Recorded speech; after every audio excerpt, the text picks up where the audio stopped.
Hey everyone, I'm Scott Stokely, and this video is all about the Gamblers Fallacy. Now, this is part of my series, Mental Traps in Disc Golf. It is all about those mental landmines that you may sometimes step on that is harming your disc golf performance. If you want to watch and learn more about the series, click the link to the introduction video in the description. All right, the Gambler's Fallacy, it's all about our challenge in recognizing when patterns don't mean anything.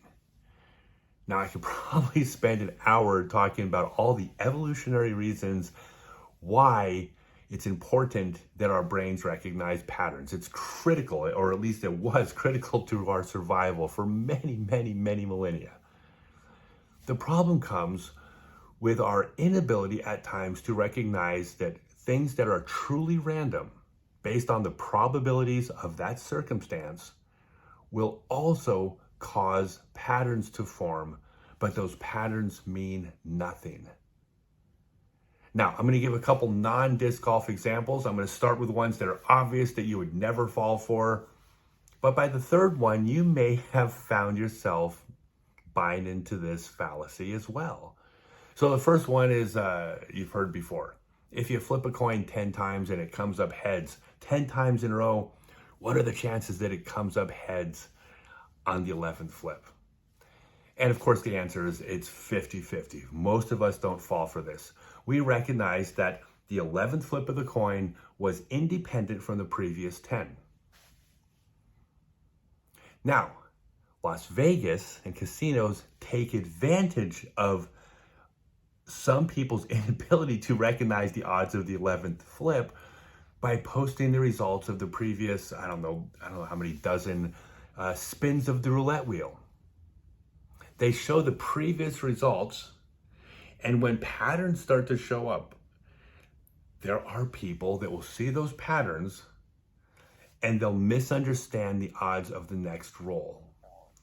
They think it's due to fall in a certain slot, the ball. Like, they actually believe that not only does this little piece of metal have a memory and remembers the previous spins of the wheel, but it also has the ability to dictate where it's going to go, which is obviously it doesn't. Every spin of the wheel is completely independent from the previous spins. But certainly there's players falling for it, or else Vegas would not be making money off it. Now, I'm going to give you a third example that most people fall for. I'll use the NBA as an example, but they talk about this in almost every sport.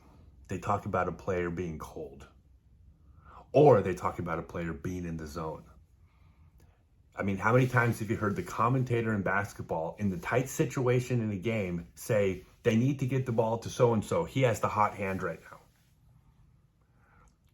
He has the hot hand right now? Well, yeah, he just made 3 shots in a row. He has the hot hand. Well, it's possible that that person is in a zone. It's possible that that person has an elevated mental state that explains why they made 3 shots in a row, which means they are the one you want to get the ball to. The thing is, we have computers. We can plug the data into a computer and we can simply find out if this is fact or fiction. And the result is that it's fiction. If a player has made 3 shots in a row, or that same player has missed 3 shots in a row, the likelihood of making their 4th shot is nearly identical between the two. The basketball nor the player remembered those previous 3 shots as far as their ability to execute the next shot. Their 4th shot was the 11th coin flip. There was and there is no such thing as a zone. Now, we're told there's a zone. If you are that player, you feel like you're in a zone, and our eyes and our emotions tell us that there is a zone. We feel it, we see it, we feel the energy. But it doesn't matter what we feel. Feelings aren't reality. Facts are reality, and the facts say there's no such thing as a zone. Now, what's interesting, and I'll tell you in a minute why this applies to disc golf, is that I said the player's stats are very close to identical if they've made 3 shots in a row versus misses 3 shots in a row. That's not entirely true. They're not exact. A player who has made 3 shots in a row is actually less likely to make their next shot than the person who has missed 3 shots in a row. Now, you may think that contradicts my whole idea of the Gamblers Fallacy because it's supposed to be an independent shot. Well, it's not an identical 4th shot because the player who's made 3 shots in a row, and there's all the data in the world to show this, if they've made 3 shots in a row, their next shot is from slightly farther away on average than it would be had they missed 3 shots in a row or had they just made or missed 1 in a row, their regular season shot. So it's natural they're going to miss more, right? They're shooting slightly harder shots. Well, why are they shooting slightly harder shots? Well, probably because they feel like they're in the zone. They're feeling confident. They're feeling confident, so they're making poor decisions by taking slightly harder shots.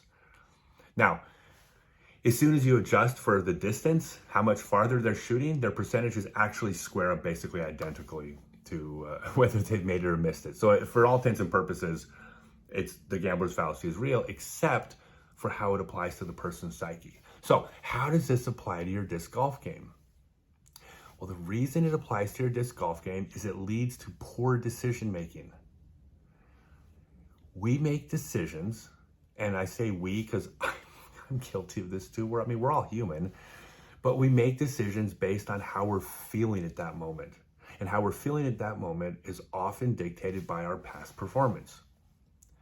When you feel like the putting game's on, you're feeling confident, you're probably going to be more aggressive. You're probably going to run longer shots than you normally would.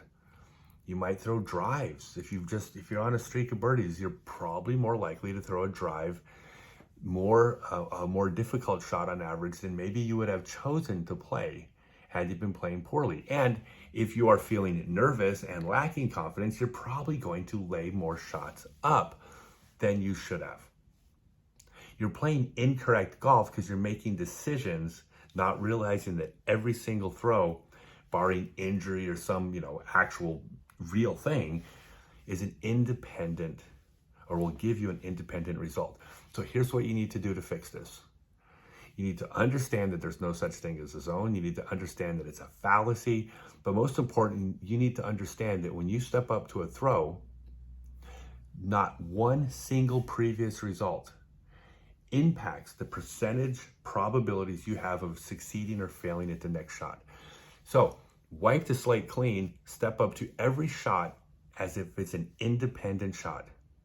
You just shuffled the cards and you're pulling a card from the deck. And you know what the odds are when you pull a random card from a deck of cards. Well, try to apply that to your golf game, and that gives you the best chance of making the correct mathematical decision every time. And by the way, when you make the correct mathematical decision every time, you are the casino. When you make incorrect mathematical decisions, you are the player at the table trying to beat the casino, which we all know doesn't happen. If you want to see more videos in this series, there's going to be links down below. And if you want to talk about this, you're even welcome to chat all about how I got it wrong if you choose. There's a link to my Discord server down below, but I encourage you to join the conversation. Thanks, everyone.